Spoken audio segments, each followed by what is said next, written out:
Good afternoon, everybody. Welcome to the March 19 meeting of the Chatham Finance Committee and the Osprey Observation Subgroup. They've been spotted. Please note this meeting is being recorded and will be available shortly hereafter for scheduled and on-demand viewing on any smartphone or tablet device. If anyone else is recording the meeting, including the use of AI note-taking apps, please notify the chair. There apparently being none. Pursuant to Governor Healy's signing of Chapter 2 of the Acts of 25, extending certain COVID-19 measures and suspending certain provisions of the open meeting law until June 30, 27, this meeting of the Chatham Finance Committee is being conducted in person and via remote participation. Every effort will be made to ensure that the public can adequately access the proceedings as provided for in the order. A reminder that persons who would like to listen to this meeting while in progress may do so by calling 508-945-4410, 945-4410, and enter conference ID 181-231-120. Again, 181-231-120, pound sign. Or one may join the meeting online via Microsoft Teams through the link in the posted agenda. We will post a record of this meeting on the town's website as soon as possible. We are on the cusp of wrapping up our work on the FY27 budget and the calendar year 25 town meeting. We've got a couple of warrant articles that are submitted via citizen petition that we're going to tuck into today. And then we'll have some conversation as well about a report. So with that said, let's do a little roll call. Tommy Doan. Here. Barb Madison. Here. John Papelotto is absent, I know. Joanna's absent, I know. Andy Young. Here. Kristen Andres. Here. Tracy Shields. Here. Eric Whiteley. Here. Chair is here. We have a quorum. Okay. We are going to start with a petition article submitted by Seth Taylor with respect to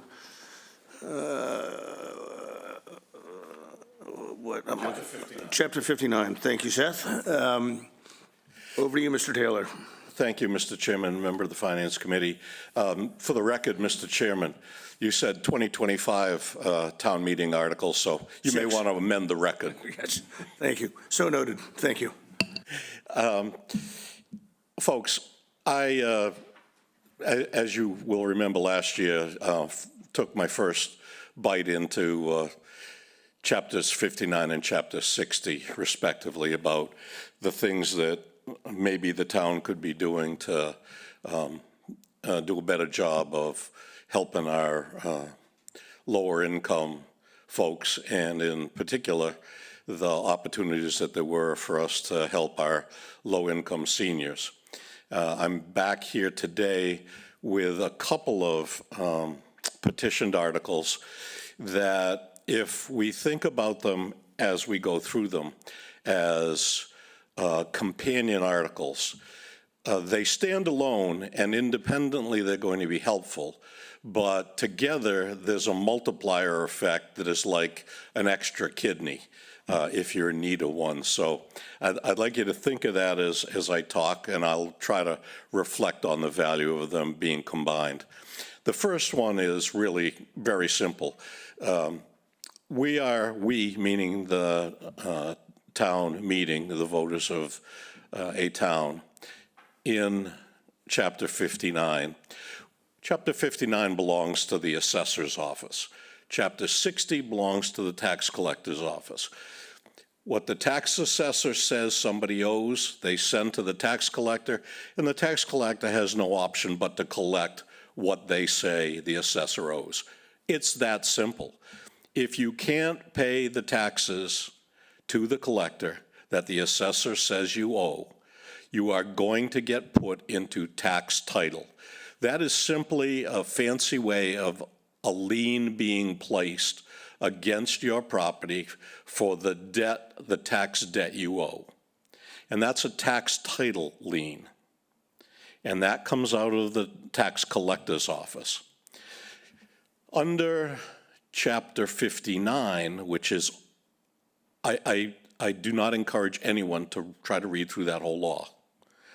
But that belongs to the assessor's offices, and where all the options for abatements and reducing your taxes before they get sent to the tax assessor, tax collector, that's where the magic can happen on making you owe less money. It has to originate in the tax assessor's office. There is a provision for senior citizens, low-income senior citizens, to have their taxes reduced. And they can be reduced by $500 or a percentage of the value of the home, whichever is more. In Chatham, you might as well just say $500. So a low-income senior with a $3,000 property tax obligation could ask, because of their qualifying status as being the right income, the right age, the right occupancy in their home, the conditions that are required of Chapter 59, they can get the $500 knocked off.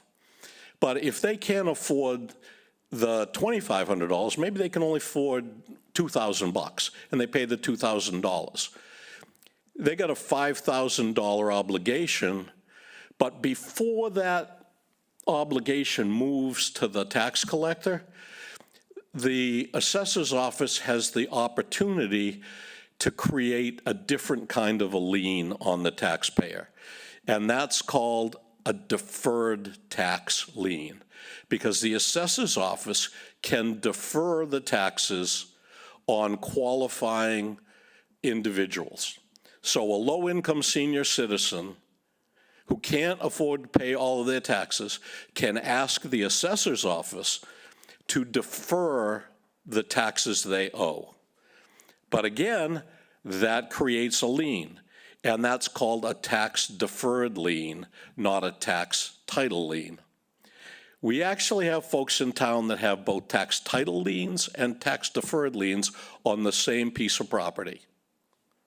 I know that may seem bizarre, but under tax title, again, Chapter 60, the collector's office, prior to November of 2024, the interest rate was 16% on any unpaid balance. You missed payments on 1 year because you're having a hard time and you're a low-income person having a hard time. At 16% interest, you never get caught up. You fall farther and farther behind, and pretty soon you could be staring at $60,000 tax liability on a property where you may owe only $3,000 in annual taxes.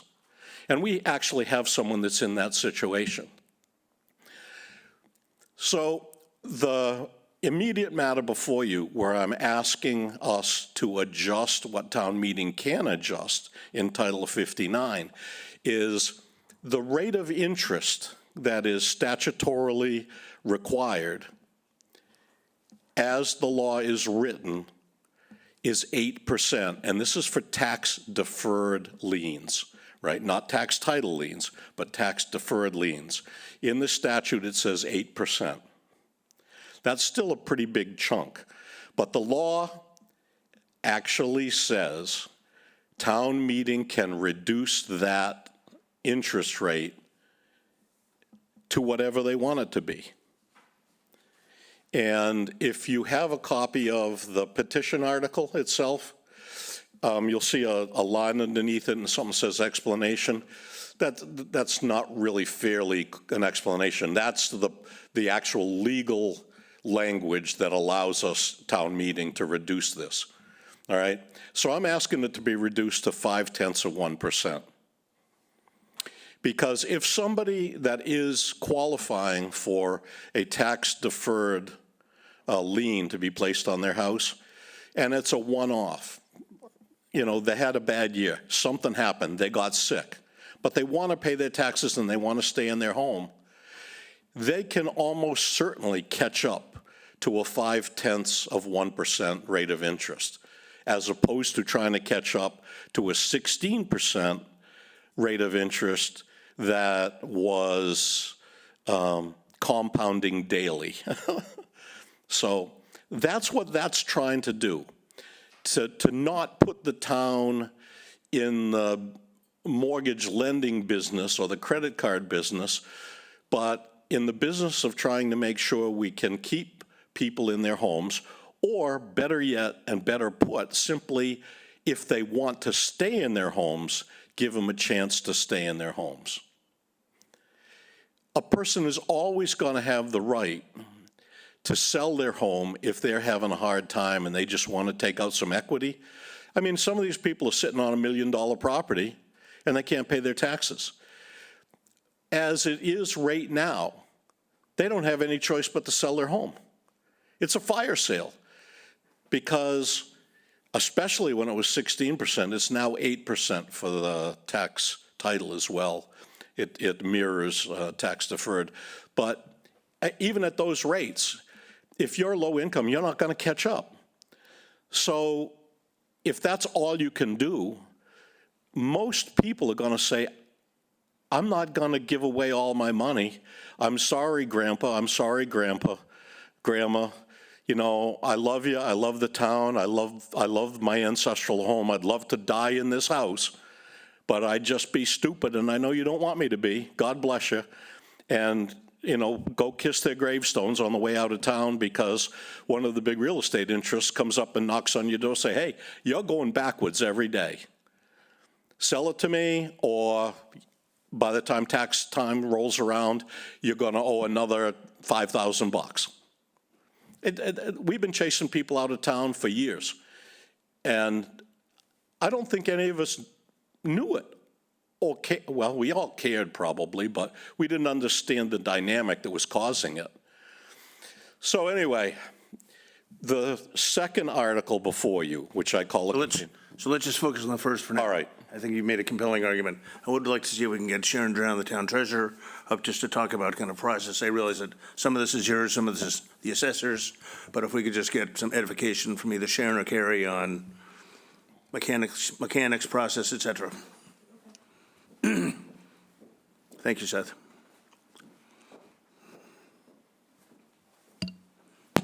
Hi, Sharon Drown, your treasurer and tax collector. I'm actually glad to Welcome. be here. It gives me an opportunity to kind of share with you how things actually run in the tax collector's office when we deal with tax title and deferrals. Should the rate for deferral be decreased? Absolutely. I think when my office surveyed some of the towns, we were looking at 3 to 4%, not the 0.5%. But that is not up to me. That's just my input on that. Yes, it should be reduced, but I don't necessarily believe that it should be reduced to that drastic of a level. As far as tax title goes, so the laws were pretty ancient. Things changed dramatically in November of 2024. The interest rate was reduced from 16 to 8%. Unfortunately, I think when looking at the big picture, our government didn't look at the existing tax rate for delinquent real estate taxes, which is at 14%. I think when changes were made, it should have been across the board. They should have started with the real estate, trickle it down to the tax title, which they did not do. So by reducing the rate to 8%, yes, it helps those individuals that are in tax title, but it doesn't say much for those that are delinquent but not at the position of being placed into tax title at the 14%. But that's a whole nother issue. Right now, I have 13 tax title accounts, of which 5 are under payment plan agreements, faithfully making payments. 3 are in with the land court for foreclosure, and the others have other things going on, meaning either there's title issues, there are unknown properties that have to be removed from tax title because the laws have changed. But for the most part, anybody that's in tax title, like I said, 5 of which are in payment plan agreements, 1 utilizing the tax title, the local tax title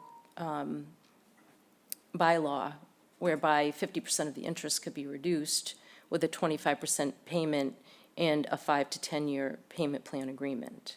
That has been very helpful in reducing the tax title. So I think when we talk about it, it's good to have a clear picture as to how many accounts are we really talking about. As far as deferral, I have 1 deferral. That one particular deferral is also in tax title as well, as Mr. Taylor has mentioned.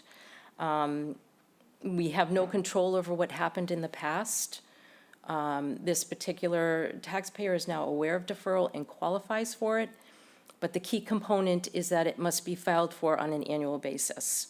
If you do not file for it, you do not qualify for it.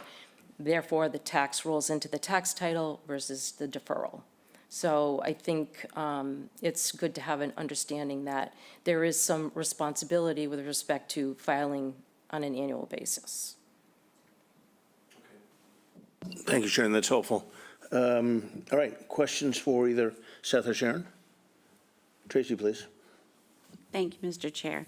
I apologize for my ignorance about this, but with either tax deferred or tax title, there is, it's not something that can go on until the person is deceased and then the Yes, it home is can. sold? It can. So they could stay, and then it just is reduced from whatever the property profits after their death? It could, but it's not required to. A town may petition the land court to foreclose on any property that's in tax title. They may. Do they have to? No, but they may. In one instance, the collector told me that she was not in the business of kicking people out of their homes. And I said, well, that's great. I said, in that instance, why would I encourage any senior citizen who's basically living on canned dog food to continue to pay their taxes at all, since they're already old and they're probably not going to live for another 10 or 15 years? Why bother to pay at all if they're not going to get kicked out? The response was, they certainly could be kicked out, with the implication being that the final decision was not the tax collector's to make. And the only way I can interpret that is that the final decision would be made by the town manager, who controls what is done within our administration. But we are now getting way off of the subject of these 2 petition articles, because neither one of them has anything to do with tax title. They simply don't. All I was trying to explain is that when we look at that there are tax title accounts and tax deferred accounts, it moves us to the second petitioned article. I understand, I think we all understand that's The what first we're one is getting, but I only wanna- about, the first one only relates to The rate of interest. Chapter 59 and the assessor's office. Understood. But even still, with a tax deferred situation? Yes, so Sharon, I think. as your treasurer, I'll answer the question. So my response to Mr. Taylor was tailored along the line of, I would not put somebody in a foreclosure situation if they lived in the home. That's just not something that should be done. No one should ever be faced with losing their home because they owe taxes for however long. It is more advantageous to seek other avenues, such as family members assisting, getting on a payment plan, moving things forward rather than staying stagnant. Now, any properties that went into foreclosure are vacant land, and we have several owner-unknown properties. So anything that has gone through foreclosure or is in the process of is vacant land. I don't think it's a good practice to foreclose on a residence where someone actually lives there. I've been very successful in obtaining payment plans both in and out of tax title. The goal is to get, before anything goes into tax title, is to establish a payment plan to keep them from having to go into, if I have an established payment plan, for example, 2024, I have one account left that is not paid in real estate, one account out of thousands. And that individual is on a payment plan. And that payment plan, she's consistent with making her payments, and that account will stay away from tax title as long as those payments are adhered to. You mean So- away from foreclosure? So, no, tax title. So that is just, I'm letting you know how we try to move forward in our office, is to avoid tax title altogether whenever possible. The goal is to get it paid and be reasonable, rather than have somebody feel like there's no way of getting out or paying the debt. You all set? Yeah. Andy, please. Seth, this is, in looking at this article plus the next one, my question is, how much latitude do you think the Board of Assessors has in approving exemptions or deferrals?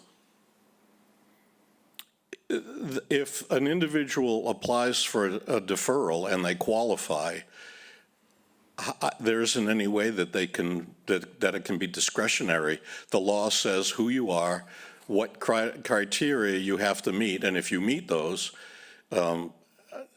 there isn't anything says that the assessors can ignore the law.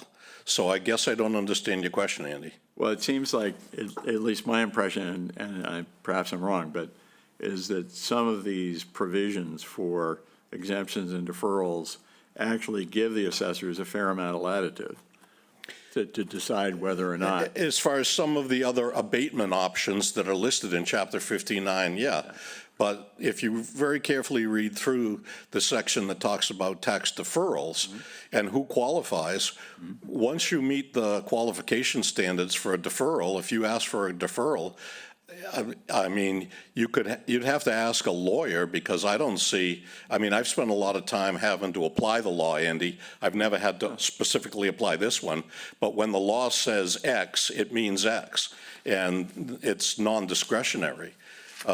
One of the things that I would like to see us get away from is where the government is in a position to behave in a discretionary manner, that we have any discretion that's left to how people address their own personal needs, provided that they are living up to what the town thinks they should on taxes, that the discretion is theirs, that they're not forced to sell their home, but if they choose to, they can. But that's clearly something that's well beyond where we are right now. Right, and that's where I'm looking at. So I wanted to just follow up with Andy, and then, rather than consult a lawyer, I wanted to consult a tax collector in town just to verify the understanding. So Andy, where do you want to go? No, I think I'm probably conflating both this article and the following article, and sort of what the provisions are. Right? What can the, my reading, mind you, it's a reading of a summary that was generated for the select board. You know, it suggests that there are areas where the assessors have a fair amount of latitude in things like an exemption. I mean, to say that I think the hardship exemption allows the Board of Assessors to grant up to a full property exemption for taxpayers who are older, have an illness, disability, or impairment, or other reasons as determined by the Board of Assessors, and are unable to contribute fully to their tax liability. I mean, that seems to have quite a bit of latitude in it. I would say probably beneficially, right? and because we cannot describe in great precision every circumstance that might arise. Sharon, a comment on that? Well, with regard to exemptions and abatements, the law is pretty clear. You have to meet certain specifications to qualify for them. So I think, I really don't know how much leeway they have. You'd have to ask, I think you should maybe ask Candace, our assessor. I know that it's not a one decision, it's a board decision, so it might be worthy of asking the question to either Candace or someone who's on the Board of Assessors. Okay, all right, no, thank you, that's fine. Okay, terrific. Eric, please. Thank you. So I just want to understand a little bit more clearly the deferral process, and it sounds like, part of what I was going to ask is answered, but it's a fairly limited scope and group that. Yeah, senior citizens, low-income senior citizens. Right, so they have to hit those categories. Yeah, you have to touch all of the bases. And then, based on what we've learned here, there's only one taxpayer currently that's applied for that and been. No, that's not true. You were asking the tax collector about tax title. Excuse me. Tax deferrals are in the assessor's office. Yeah, excuse me.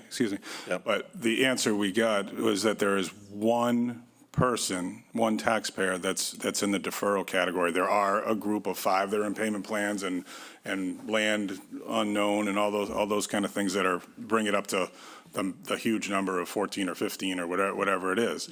So I think it's accurate to say that there's only one taxpayer that really currently would be touched by this bylaw. Is that accurate? That is correct. And then I guess I'm scared to ask this question, but how did you come up with the interest rate as opposed to the 3 or 4 that seems to be more standard in other towns? I don't really care what another town chooses to do, Eric. And I don't think another town has to set the standard for us doing what we can to help the poorest of the poor. At 0.5%, the poorest person that we have that could wind up in this sort of a situation, if we want to help them dig out from under, then reducing the interest rate to the lowest possible denominator is going to give them that opportunity without us really causing the town any great loss. When we look at the total number of people that this may affect now or in the future, all it does is creates a paper accounting problem, because if they're not paying their taxes, that's money that's not coming in at all. But when they die or before that property can be sold, the liens have to be satisfied, right? So if there's a lien that's sitting there and we're helping the person pay it off at 0.5% because they had a bump in a bad year and they can get ahead of it really quickly, then they're back on paying their taxes on a routine basis without any large loss of money. It's just. They may or they may not be, I mean. Right, but ultimately what happens is a person gets the choice of whether they want to live in their home as opposed to being forced out of their home. And this allows the person to make that choice. And to me, I don't care if it's 1, 2, 3, 4, 5. We can't predict what's going to happen in the future, Eric. But I'm looking to the possibility that what we have is a system that is as compassionate as it can be to the poorest of the poor, without really putting any sort of a dent in the town of Chatham that's going to leave a gaping fiscal hole, Eric. This isn't going to do that. But it is going to help 1, 2, 3, 4 people. You know, we got $14 billion of assessed value in this town right now, something like that. Close. Yeah, right? Yeah. All right, so I think we got the point. I think we got the magnitude. You're good? All right, Tracy, I'm sorry, Barbara, and then Tracy, please. Thank you, Mr. Chair. Seth, if this, well, or Sharon, if this is approved at town meeting, does that rate go back, to all of the past due taxes, or is it only from now going Should forward? not be retroactive. No, it'd go forward.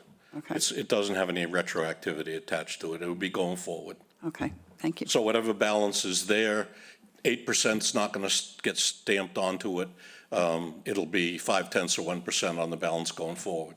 So when it's switched down also from 16 to 8, same thing? It's Well, only 8 going 16 forward? was on tax title. What was 16, correct me if I'm wrong, do you So still I'll charge 16 on that I balance? can speak to that. So anything subsequent to 2024 would be 8%. Anything that was prior to 2024, when the changes occurred, would be 16%. So our accounting system was changed to allow for that. So if you've got a balance of 50 grand and 40,000 of that is pre-2024, you're paying 16% on that and 8% of whatever's accrued since that period of time. It's enormous money that poor people can't get out from under. Yeah, so that's the point I'm getting at. Is there, if we wanted to help poor people, is there nothing we can do going back? Well, let's talk about the retroactively? second petitioned article, Barbara, because that's what that does. Okay. Okay, so let's do that in a second. Tracy, please.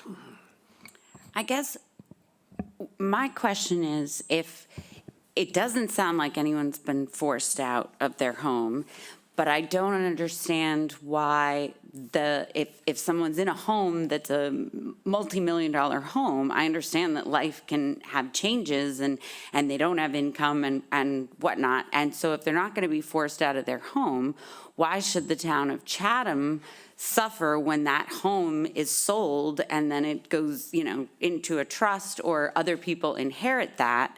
I understand that, not wanting to compound so much interest, but I would think you'd want to at least have enough interest to keep up with inflation. Otherwise, the town is taking a loss. So can I speak to that? Yeah, please. Okay, so this is why we work communicating with taxpayers that need help to avoid these circumstances where there is such a deep hole that you cannot get out. Now, years ago, when a good handful of the tax title accounts, there's probably maybe 2 or 3 remaining, that was not the goal. I can personally tell you that we send letters out, we communicate. I do receive a lot of calls from people who fall into hard times. What can I do? How can you help? Which I think is great. I would much rather have somebody reach out to me and say, I can't do this right now, what can we do? So I think, all in all, the town is really well educated to what its residents needs with respect to assistance and communicating as well. Does that help? I think so. Okay. With all due respect, I got to tell you something. You haven't been in town all that long. And I can tell you that Tommy Doan and Andy, if they put their mind to it, could point their finger at people that got into difficulty because they had a chunk of land that their home was on that all of a sudden aren't around anymore. And if you look to see who it was that wound up with that land when those people disappeared, it would be pretty clear to you that they was a knock on their door and they were politely explained what happens when you continue to go backwards in taxes and what it means to lose equity. I can guarantee you, I'm not going to name names sitting up here, but I promise you, I'm not going to do it. There are people that were chased out of their homes because they looked at the numbers and said, I'm going backwards, I need to sell, or But I'm going to have nothing. As far as us, from a legal standpoint, it sounds like that is not what is happening. It is happening today. It is happening today. Okay, so hold on, because I think that's not what we're hearing from the treasurer collector. No, so you can't change what happened in the past, right? You can fix it. So, exactly, and you can educate and you can work with people. And that's what it's about. It's not about going back and pointing fingers at people. It's what can we do here and now? And I would like to think that we've all had a part in that. I know when I first started back in 2017, the tax title list was quite extensive. And I'm not patting myself on the back, I'm just saying times have changed, and to be able to reach out to people and work with people instead of, sending demand notices and letting it go at that. Too bad, you'll go in tax title. I don't need to talk to you any further. That's not how it's done anymore. So Sharon, sorry, Tracy, please. Yeah, and I guess the way my brain works on it is if you are now sitting on a property that is worth $3 million, yes, your taxes have now become cumbersome, but you're probably also able to take out some equity from that property, to cover that, because you've had the windfall of the property increasing in value. And to me, whoever inherits that property shouldn't benefit from the person's inability to pay. That's being overly simplistic because we're not talking about those situations. We're talking about people who have properties that are on the lower spectrum of value in the town, where the real estate may have significant value, but the home on it isn't worth the amount of money that it would cost you to get into the movie theater. That's what we're But the talking about. land is. The land is, yeah, that sure is. And what happens is, in those instances on the bottom tier of this, you're looking at people that are going to get chased out of their home.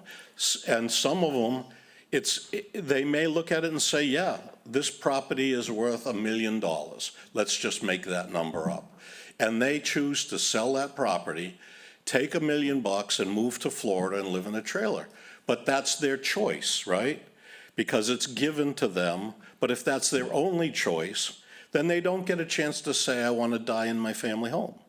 Why couldn't they take? You don't think people should have that right? Why wouldn't they have the choice to take out a second mortgage or take out equity from that house to Because settle their debt? they may not have enough income to qualify. I mean, this is, So, all right, so I want to calm this down. I would like to calm this down. We've had a lot of information exchanged. I think we're tending to go in circles a little bit. The question I have for Sharon, and then I'm going to take a motion for a vote, unless there's something that we really have not touched on before. But my question for Sharon is historically, so we've got one now. I understand there's nothing we can do about the past, but has there been a pattern in the town of Chatham over the last 20 years of quote-unquote chasing people out of their homes? No. Okay. I also fully understand and respect what Tracy's saying. I'm sympathetic to this thing as a general principle. It sounds like with one property, there's not a, to Mr. Taylor's point, there's not a lot of tax exposure or financial exposure to the town of Chatham. correct, it means nothing. My inclination would be that it should be something more approximating the rate of inflation, but rather than basically becoming a subsidy from the town of Chatham to the property owner. So, last call. Any further comments or questions? May I inquire? Let's finish with the committee first. In general, I support this. I think 0.5% on an annual basis is tiny in comparison. Right. And, there ought to be able to there should be some number that's higher than that, less than 5, somewhere around there. But I think it's a great idea. I think it's a great idea to do this. I also think it's a great idea to do the second article, all right? Because it's definitely going to help some people that could otherwise run into the wall of too high tax. Yeah, I don't disagree. Mr. Taylor. Chairman. Yes, sir. Can you or anybody on the Finance Committee tell me how many tens of millions of dollars this town has dedicated to low-income, to affordable housing? Well, it's going to be. Can you even come close? Not a lot, right? We have, as you well know, we have a rattlesnake. As you well know, we have a history in this town of confusing motion with progress on the topic of affordable and attainable housing. But the reality Now is, making strides. The short answer to your question is not a lot. right, in reality, what I'm asking is that we do what we can to keep every citizen of the town of Chatham in their home. That we make the home that they've lived in, that they want to continue to Yeah, no, live in, I think- affordable. That's what I'm I talking think we about. fully understand that, and the evidence suggests to me is the Treasurer Collector's Office has been working in that direction with the town of Chatham, as evidenced by the fact we have one property in deferral out of 7,500 homes in this town. With due respect, Mr. Chairman, Yeah. you asked the collector, how many people have we, meaning the town of Chatham, forced out of their homes? And the answer is, we, the town, have forced none of them, because what's forced them out is the loss of equity on their home as they continue not to be able to meet their obligations. The town doesn't act directly to do that, but it's the state that made this happen with the rate of interest, not the town, not the tax collector. But what happens with that perpetual loss of equity, the individual looks at it and says, I am losing all this Seth, money. That's what Seth, chases them out of the home, Mr. Chairman. Okay, I get it. This is a pretty bright group of people. Yep. You've made your point over and over and over and over again, okay? We get it. I think if I read the room, everybody is supportive of this initiative. If I further read the room, the only question that's come up is whether or not 0.5% is an appropriate level of interest. And I'm seeing everybody in this table nodding their heads right now. So I don't know if there's anything you'd like to do or how mechanically. My guess is if it's 0.5%, you're not going to get a lot of support. If there's a way to adjust that 0.5% prior to town meeting, my guess is you'd have unanimous support. I'm just looking at people nodding their heads. Mr. Chairman. Yes, sir. The warrant article is as it is. I understand. Before you, It can be at the amended. rate that appears before you. Right. The only mechanism that there is to adjust that would be to amend it on the floor of town meeting. Correct. And I can tell you right now, I'm not going to be the person to do that. Okay. Because Great. So that's you've good. heard why. I got it. Tracy, I think I understand that it's only one property right now, but setting it as a precedent and locking it in at this well below inflation rate seems like, tempting fate for someone to take advantage of it in some way and to handicap the town, say, given the economic uncertainty, it does become a lot more properties. So I am inclined not to vote for it at this 5%. right. Well, we do, Mr. Taylor's correct. We do have a proposal to amend the language in Chapter 59, Section 5, Clause 41A, Paragraph 3, Item Number 1, from the current 8%, as I understand it, to 0.5% on a going-forward basis. Is there a motion to support? So moved. Thank you, Barbara. Is there a second? Second. Thank you, Andy. All right, support, Tommy? No. Barbara? No. John is not here. Joanne's not here. Andy? No. Kristen? No. Tracy? No. Eric? No. And the chair is not in favor. I will quickly add, though, that the chair would be in favor of this with a slightly higher interest rate. So, all right, so on to number 2. Sorry, that's the other one. All right, so this is the petition from Mr. Taylor to grant the town of Chatham authority to consolidate tax title accounts into tax deferred accounts where both accounts exist in force against the same parcel of residential property. Such consideration shall only be granted to the taxpayers of record of the property under consideration, provided that at least one resident is 65 years of age or disabled, the household income for all residents therein is not more than $50,000 from all sources, and the taxpayer liable for payment of the accounts has maintained the property as their primary residence for a minimum of 5 years. Is that correct, Mr. Taylor? Almost. Almost. Because we're not asking the town. Over to you. We're not asking the town to vote for this.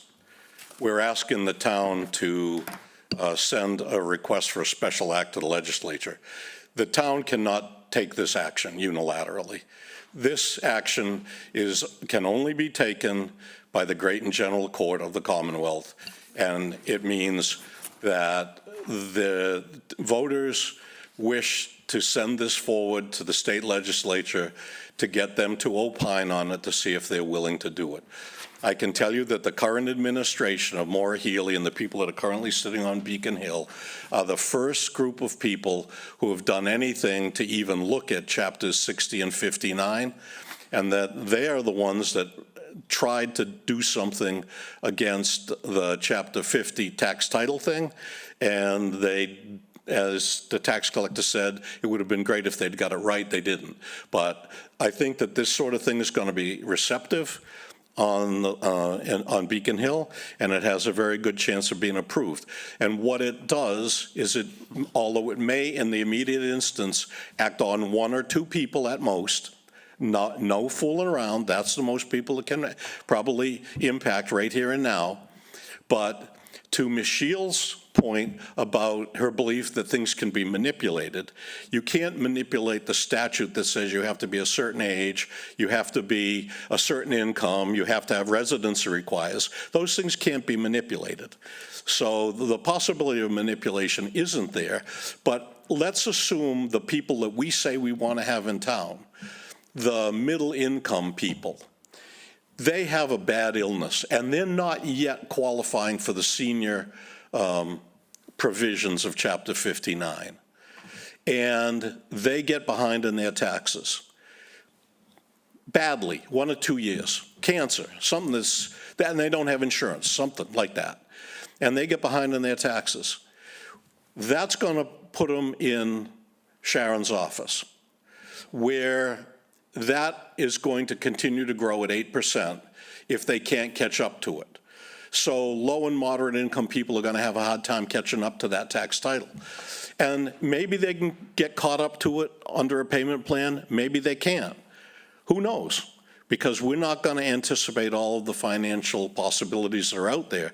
But when they get to be qualifying senior citizens that have the right income and residency requirements, that tax title that has been accumulating could be moved under the law, if legislature approves it, over into a tax deferred account status where all of the laws and rules of tax deferral kick in, which, if we adopt the low rate of interest of 0.5%, they can now jump all over it and stay in their home and pay this thing off over a payment plan that actually results in payoff.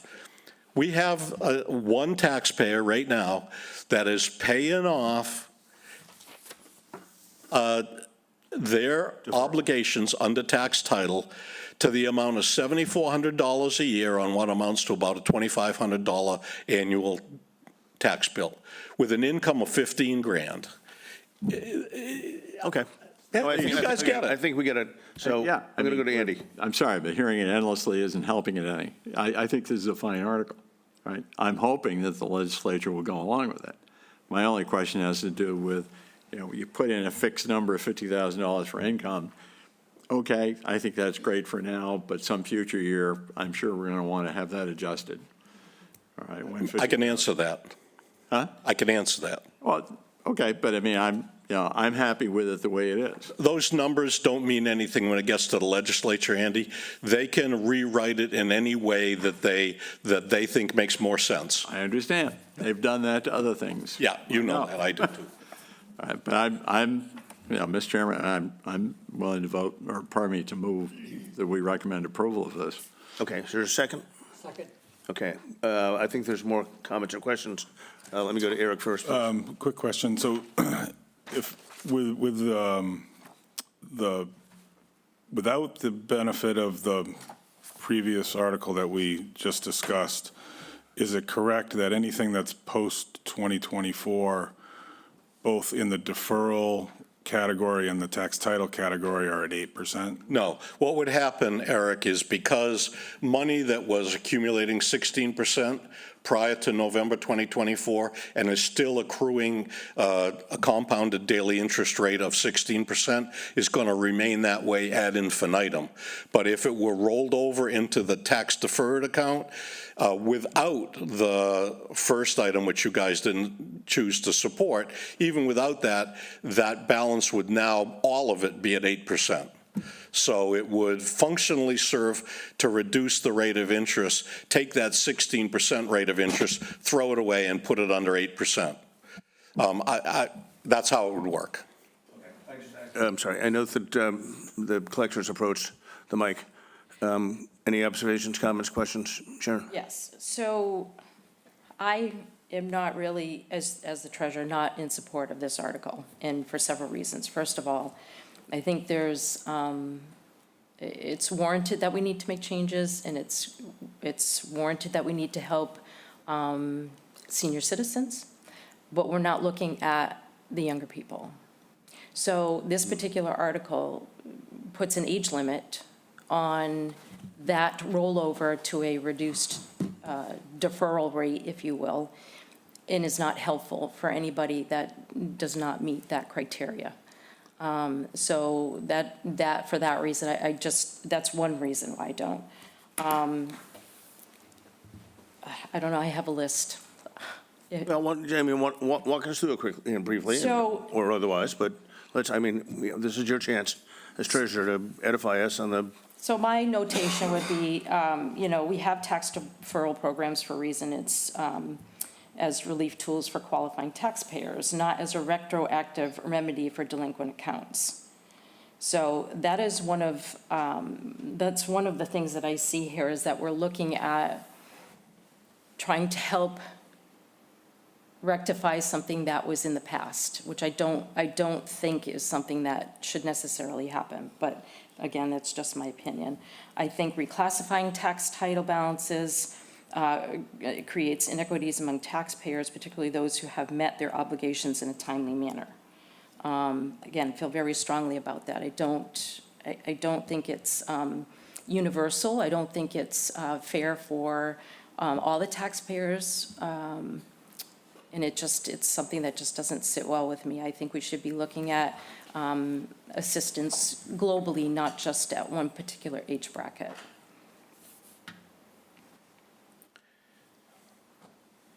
Okay, was that everything, Sharon? Well, Open mic night at the yes, Finance Committee. I know. I don't think you want to hear what I have to say. Oh, no, absolutely. So, Yes, I think- that's the whole point of us being here. okay, the other item I have here is, it has to do with the financial implications. So anytime we make a change to reducing fees or reducing interest rates, there's a financial impact. So by reducing the rates to, we'll say the 0.5%, in the end, once a deferral is redeemed, you're looking at a lower interest. It's like having a bank loan, right? So you go to the bank, you get a loan.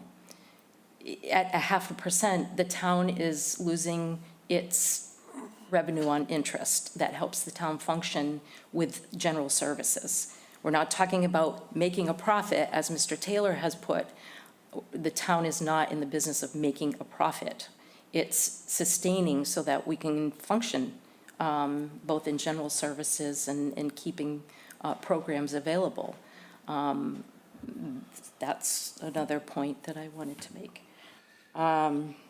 And that right now, I think there's not a clear understanding that right now, if a property is in tax title and then also is in deferral, they're under the same parcel, but they are accounted separately. So if I ran a report on this one individual whose account is in both, you would see tax title, deferral. So you're getting a big picture under that parcel. So I wanted to clarify that too, because I think that's part of in the article, as merging them as one. I just don't think merging tax title into deferral under the same interest rate is something that should be done. But again, that's not up to me. Mr. Okay, Chairman, thank you. Hold on, let me just, so any more comments or questions for the treasurer collector? Seth, please. Yeah, Mr. Chairman, I didn't anticipate that I was going to come to a platform of debate with the tax collector. I thought I would be speaking to educated members of the Finance Committee with whom I could speak and address my points without having to enter a debate stage. But what has happened is now you've created a debate stage. Yeah, And what I want you to know know what, is whether or let's- not let's- I'm going let's- to give let's- some latitude to debate what I just heard. Let's not do this. So if you didn't don't. think you wanted to, Seth, but you let me finish. created that. Let me finish. Yep. I think you actually entered the debate stage by talking over the treasurer collector, by disputing the facts that she was saying. We are here, we're not experts in all this stuff. We're independent assessors of the articles that come before us, and we're working to educate ourselves. So if you have a problem with that process and my management of it, we can talk later, or you can file a complaint or whatever. But this is my committee, this is my meeting, and I'm going to take input from the professionals of the town staff. So, that said, we've got a motion to support the second article. We have a second. Any more comments or questions? Okay, I'm going to take a vote. Tommy, support? Yes. Barbara? Yes. John, Joanne, Andy? Yes. Kristen? No. Tracy? No. Eric? No. And I'm going to support it.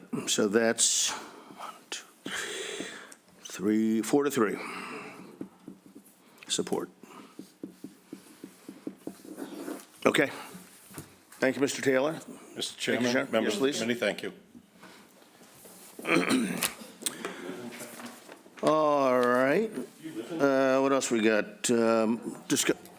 Discuss, hello, John, right on time. Discussion of report to ATM. Mr. Chair, Yes, ma'am. I was concerned for a moment that our tax collector was being harassed, but Oh. it appears that that has resolved. All right, thank you, Tracy. I'm sorry I didn't catch that. Sharon, thank you. You shouldn't have to be harassed, especially at a meeting that I chair, and I'm sorry I missed that. That kind of behavior is not acceptable here or at 549 or anywhere else, frankly, in town property. Discussion of report to ATM warrant. I know you guys are tired of hearing me about this, but I'm plugging away. I've got input from a number of people. Thank you for that. My hope, maybe somewhat aspirational, is to get a draft for consideration on Monday. I've got to finish something else up this afternoon regarding balloon launches at the airport. And then I'm really going to try to totally focus. I've got to be at Dana-Farber tomorrow, unfortunately all day, but Saturday and Sunday, hopefully it will be days for progress in this thing. So that's the plan. And again, it may be aspirational, but I'll keep working on it. If there's anything else that comes up in the meantime, send me a note, give me a call, whatever. And otherwise, I think we're good other than other comments and questions. After midday, I won't be here on Monday. I'll be gone through the week, next weekend, Okay. just so you know. Yeah. Got email? I do. I'll send it to you. Okay. Chair, all right. I will get on the stick and submit my. I'm not calling anybody out. I'm just, I'm not looking at anybody. I will, however, take a motion to adjourn. So moved. That's right. I'm not recognizing him for the purpose of this meeting. All right, thank you. All in favor, Tracy, Aye. Kristen, Yes. Andy, Aye. Tommy, Aye. Barbara? Yes. Chair supports Eric? Yes. All right, we're dismissed.